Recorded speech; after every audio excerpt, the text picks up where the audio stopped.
Some say adversity can bring teams together in ways that normal wins and victories cannot, and the Jets are certainly going through quite a rough stretch right now. With a pivotal game against the Minnesota Wild coming up, how will the Jets prepare for perhaps one of the biggest games of the season as the Jets try to right the ship for what has been a very, very, very rough last few months? We'll dive into this game against the Wild and who the Jets are going to be watching out for on tonight's episode of Locked On Winnipeg Jets. You're Locked On the Hockey Jets, your daily podcast on the Winnipeg Jets. Part of the Locked On Podcast Network, your team every day.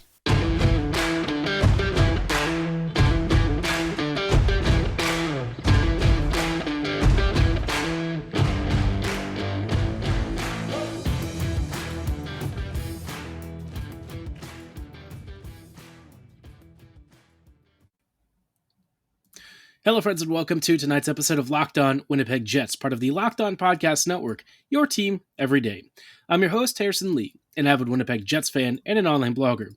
You can follow me on Twitter at HLLivingLoco and at LO_Winnipeg Jets. As always, thanks for making Locked On Jets your first listen of the day every day. You can follow us on your favorite podcasting platform, whether it's Apple, Spotify, Google, Megaphone, Odyssey, or YouTube. Doing so, of course, is free of charge and ensures you never miss another episode, but most of all, we just really love and appreciate your support. This episode is brought to you by FanDuel Sportsbook, official sportsbook of Locked On. Make every moment more and visit FanDuel.com/LockedOn right now to get started. All right, so like I said, obviously, the Jets, we've talked about them for the past couple of weeks, especially this past week with the trade deadline. Things were, well, in a word, underwhelming. I would say I was kind of miffed. I think you could tell from the last couple of episodes, I'm not a happy camper. And I think a lot of Jets fans aren't really happy either. It's not that we want to be obsessively pessimistic about this team's direction. It's more like you're looking at the timeline for the Jets and you're starting to panic. I think this is the point at which all of the realities of Winnipeg's, upcoming next 2 years and what's going to happen after that are all sort of basically hitting at the same time. I liken it to being a Ravens fan right now, which I am. Lamar Jackson, of course, that whole saga about him maybe kind of working through this whole contract negotiation thing and not really committing to Baltimore long-term, it leaves a lot of uncertainty and a lot of doubt. And I think that's what I'm looking at with the Jets here is because, quite honestly, I wouldn't be shocked if a number of Winnipeg's core players in a couple of years here say, you know what, my time in Winnipeg was grand, but it's time to move on to bigger and better things. And can you really blame them? I mean, the Jets just haven't really lived up to their potential. So at this point, what can you do? The trade deadline came and passed. The Jets didn't do enough. Now, at this point, you basically just have to roll with what you've got and hope that the next few weeks are fortuitous. And let's be real, Winnipeg's schedule is about to get very, very difficult. I think the Jets are certainly bound for not a ton of points, I would say, over the next few weeks. I think Winnipeg is likely to really struggle uphill, which is something that we've talked about. But the first opponent on the docket is going to be the Minnesota Wild. And Minnesota had a pretty mediocre start to the season and has since then continued to climb to the top of the Central. At some point, they may actually challenge Dallas for the Central Division title. That's how meteoric their rise has been this season. I know that they just lost recently to the Calgary Flames, but this Wild team, make no mistake, is still very good. And when you're looking at this team, who are you afraid of? Well, the clear far and away star is Kirill Kaprizov. I mean, he's been on an unholy tear this year. He was very talented before and certainly scored lots of points. But this year, Kaprizov is just destroying opponents. His power play numbers are off the charts. His even strength numbers are pretty good. This dude is such a dynamic threat, an amazing scorer. He's got 73 points in 64 games. And when you look at the rest of the Wild roster, you start to realize Kaprizov might be doing a lot of the heavy lifting. Zuccarello and Joel Eriksson Ek alongside rookie Matt Boldy, they have had a pretty nice season so far as well. Zook's got 58 points. He's almost a point per game. Joel Eriksson Ek has 49, and Matt Boldy's at 42. So actually, I think Boldy's no longer a rookie. I think he passed that status a little bit earlier. But basically a fresh-faced kid, right? Boldy's very young. This team has a couple of players like that. But once you get past like the top six, suddenly things take a bit of a different turn. The next closest scoring player is Kalen Addison, and he has 28 points. So the drop between the first couple of lines and the bottom six is not that different from what you see with the Jets. Winnipeg doesn't exactly have the most explosive bottom six, if we're being honest. In fact, the depth lines haven't really been chipping in much offense over the last few weeks, and it's been really noticeable. Kevin Stenlin had a couple of goals the other night, and that was the dam breaking in effect for the third and fourth lines. Not that it actually carried over to the other games, but that was basically the equivalent of a windfall for the depth unit. So Minnesota's kind of got some similar issues. I will say that Minnesota does have one particular weapon that I think, aside from Kaprizov, definitely scares me, and it's that they finally got a real goalie. Philip Gustafson was traded for Cam Talbot, and at the time I kind of thought the Sens would end up regretting this trade just because Gustafson's underlying numbers were really good, and Cam Talbot, not so good. Since arriving with the Wild, Gustafson's been destroying opponents, man. This dude has a 935 save percentage, 3 shutouts. I don't really use goals against average, but if you're interested, it's at a 1.91. Basically, he's just dominating opponents. He's quietly putting together a very good campaign, probably not one that'll be fully worthy of a Vezina win, but certainly one of the top goalies performing this year. He's had a bit of a timeshare with Marc-Andre Fleury, but Fleury's not been very good, while Gustafson has been the exact opposite. He's been incredible. So I would expect the Jets to see a healthy dose of Gustafson, and if Winnipeg ends up facing this team in the postseason, wouldn't be shocked if the Jets are facing off against Gus at this point too, which for Winnipeg, after they just struggled against James Reimer, not really filling me with a lot of confidence. I have to say that I'm not, again, feeling particularly great about Winnipeg's odds in this game. But this is pretty much a must-win. I mean, I think everyone knows that the Jets are kind of in free fall, and if Winnipeg can't pull this off somehow, I mean, the next few weeks are not about to get easier.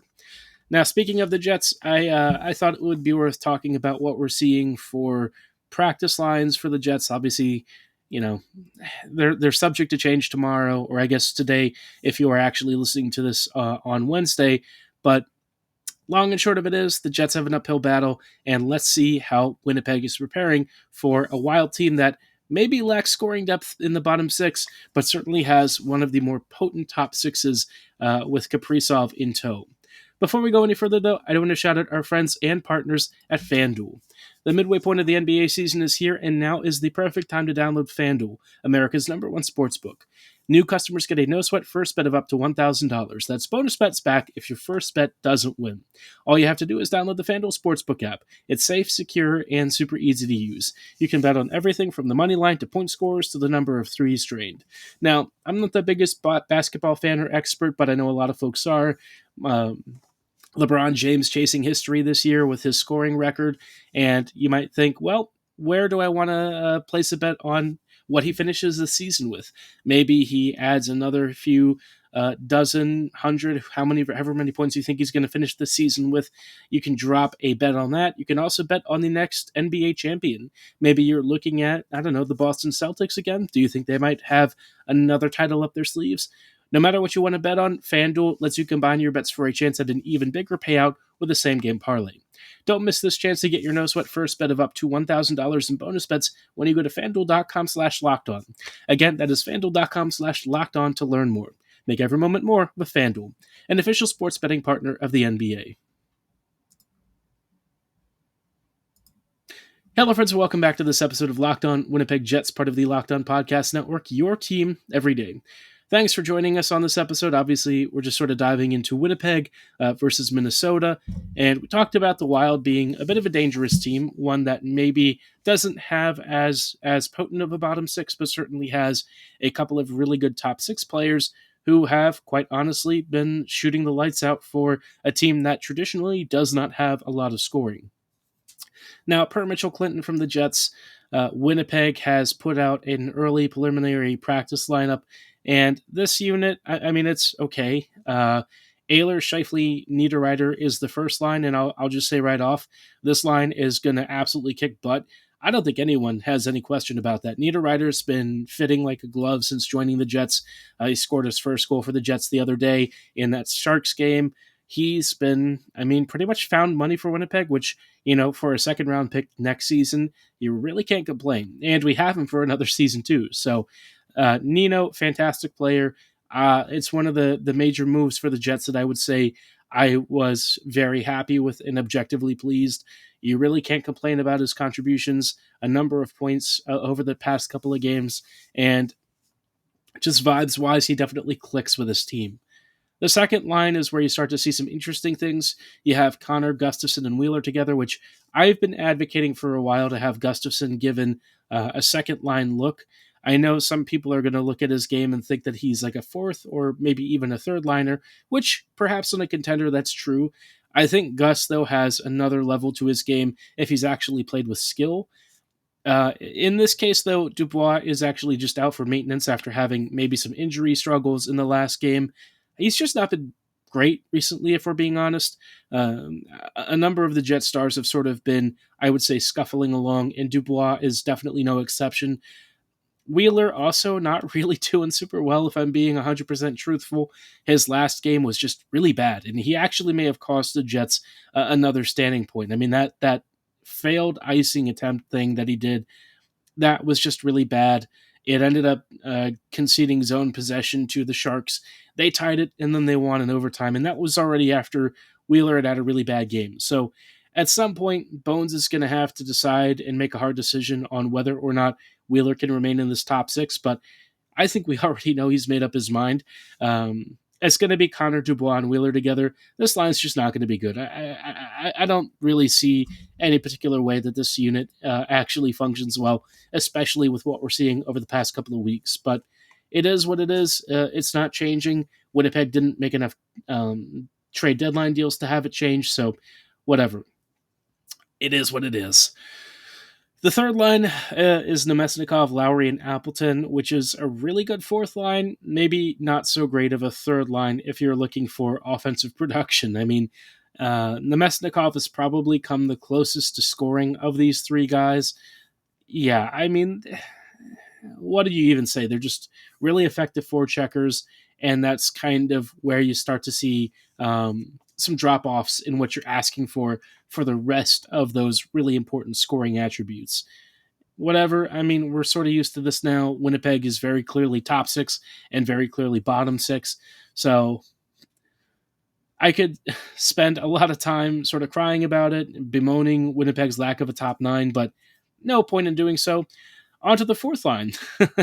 You've got Barron, Stenlund, and Menelainen. I really think at some point the Jets are going to have a conversation about Saku. He's just not good when it's not the penalty kill. When it's like a shorthanded situation, Menelainen is elite. And really freaking elite. Like maybe the best PKer in the whole league. I don't know what happens when the Jets go from 5v5 to 4v5, but the dude is just a beast on the PK. Unfortunately, the 5v5 play is kind of where he kills everything else, and it really torpedoes his value. So if the Jets could play shorthanded and use him exclusively there, that would probably be a worthy consideration. But having him at even strength over guys like Gagne and Janssen Fialbi, I just don't really understand, to be honest. I think both Gagne and AJF have been significantly better, and I think they just offer more even strength quality. Janssen Fialbi, even recently has looked pretty good. So, yeah, Menelainen may be one of the weaker signings the Jets have made recently, and it seems like he is apparently the unbenchable. So, yeah, whatever the case may be, the Jets really seem to like his forechecking ability. It's just a shame that, unfortunately, the rest of his game hasn't come along. Barron, I don't know that I really love him being anchored to the fourth line necessarily. I think he has earned a third line spot. Not that Nemesnikov hasn't. It's probably kind of an evens trade there. But Barron has gotten really close to really opening the dam of scoring. You can see him kind of getting into those really dangerous areas. He got robbed by James Reimer in the last game. So I really like where his game is trending. I think he's kind of on the up and up. It's just a question of making it all fit together and punching it in the back of the net. Stenlund has also been pretty good recently. Don't really have any complaints about him staying in the lineup. He's been a very effective fourth liner. But yeah, just a nice cheap find for the Jets. Winnipeg has these guys every once in a while. I just wish Gagne would maybe get more of a look. I think he's probably deserved a couple of games to join the Jets again, but you know, does it really make the difference or move the needle? Probably not. But as it is, Winnipeg, they are rolling in with a lineup that's definitely geared towards what looks like forechecking. And I'm sure they're expecting a tight battle with the Wild. So we'll see if Winnipeg can survive this one. The defensive pairings we'll dive into in just a little bit and see if Winnipeg is going to potentially bring back the Stanimal as it is, or if they're going to opt for the better choice, in my opinion, Dylan Samberg. Before we go any further, though, I do want to shout out our friends and partners at Built Bar. Those of you who know about Built Bars, you've probably heard me talk about them and evangelize about their wonderful products. They are fantastic because they're a protein bar that tastes more like a candy bar, with a 100% real chocolate exterior and a soft, chewy interior. They come in great flavors like churro, peanut butter brownie, coconut almond. My personal favorite, very simple one, very straightforward and the classic, but one that you really can't go wrong with. That is raspberry dark chocolate. I think that flavor combo works perfectly with Built Bar, and best of all, as good as it tastes, it's even better for you. Built Bars clock in at around 130 to 140 calories. They contain, 4 to 5 grams of net carbs and a whopping 15 to 17 grams of protein. So if you're looking for something that's a bit of a lifestyle change, maybe a replacement for those candy bars, maybe something that's a little bit of a pick-me-up right before your workout, or just a snack in the afternoon, Built Bars are a fantastic choice. You can get them from Walmart and Sam's Club in a variety box that has some of Built's most popular flavors. And of course, if you'd rather just choose your own flavors, head to Built.com to start assembling your variety box right now.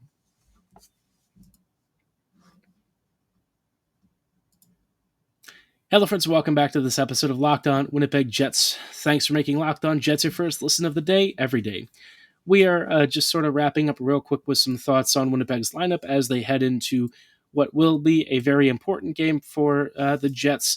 Obviously, we just went through the forward lineups. I mean, it's okay, relatively speaking. It's not great, but it is what it is. I'm not going to really, waste more time complaining about it.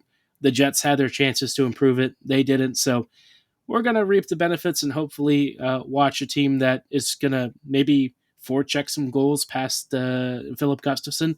Not feeling that great about that, if I'm being honest.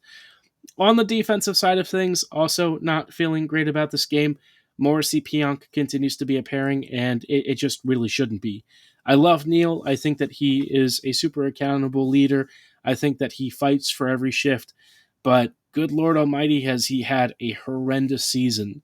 Pionk just can't really defend, and it's been bad enough to where it's dragging the Jets down on every single shift that he's on the ice, especially in the defensive zone. When he's in the offensive zone, it's a little bit less of a problem, but if he's in front of Hellebuck or Riddick, just pray. I mean, that's all you can do. Morrissey doesn't really do much defending himself, so you have those two together, and it's like the ultimate high-event duo, which it's high event for both the Jets and their opponents. So Minnesota may take advantage of that. I don't know. The other pairing that I probably don't, want to keep together is Dylan and DeMello. Not because that pairing is bad. I just think DeMello should be with Morrissey. I guess you put Dylan with Pionk. I mean, I don't know. I really don't think that Pionk works with any defender on this Jets team. He's basically brought every single pairing down stats-wise, but I mean, you're trying to find ways to mitigate the damage, and I suppose that's one way you could do it. The other way is to bench Pionk, but I don't really think that's happening, and certainly not for a player that the team loves and the locker room is very fond of. Now, the third pairing, it's kind of frustrating to see. Stanley is coming in alongside Nate Schmidt. Stanley, again, not a guy who defends super well. I know everyone sees his big size and thinks that he's a really strong physical player, but actually he's not really that kind of guy. He's a volume shooter and somebody who's more offensively gifted than you'd think, but in terms of being like a shutdown D, that's not really how he plays. I think we've talked about that at length, so if you haven't, just check back from earlier episodes about Logan Stanley. You'll get a sense of what I'm saying when forechecking and puck and board battles aren't really the thing that he excels at. Samberg being benched for me, if that does hold, would be really disappointing.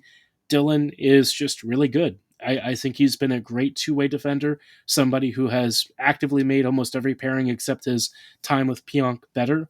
Um, I just don't really understand why Samberg can't maintain a routine spot. He should not be benched like ever, unless he's injured or sick or something.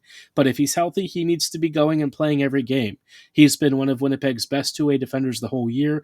I would put him on par around like Dylan DeMello, and we all know that DeMello is a defensive specialist. So for him to sit again alongside Capobianco's sick or something, so hope he's feeling better. But yeah, I just don't understand benching Dylan Samberg, but I'm running out of ways to complain about the same things. I get tired of saying it all the time, so just know that I'm pissed. Know that things are probably not going to change. All we can hope for is a Jets win. Drop your score predictions below. Let me know if you think the Jets are going to beat the Wild or if you think Minnesota will have the last laugh. I am predicting a Wild win 4-2, but maybe the Jets surprise me and start like a 10-game winning streak. Crossing fingers, but I am not holding my breath. For tonight's episode, that is going to be all the time that we have, though. Our next episode will have a recap of whatever happens in this Wild game. Hopefully a victory, not expecting much, but, it is what it is, right? But as always, again, thanks so much for making Locked On Jets your first listen of the day every day. Then make your second listen game to game NHL. Every moment, every top performance, and every result you can find with Locked On Game to Game from across the NHL. They'll bring you all of the latest updates and events with local analysis that only Locked On can deliver. Follow Game to Game on Locked On NHL, available on the Odyssey app, YouTube, and wherever you get your favorite podcasts. As always, thanks so much for listening. Have a great night, and go Jets go.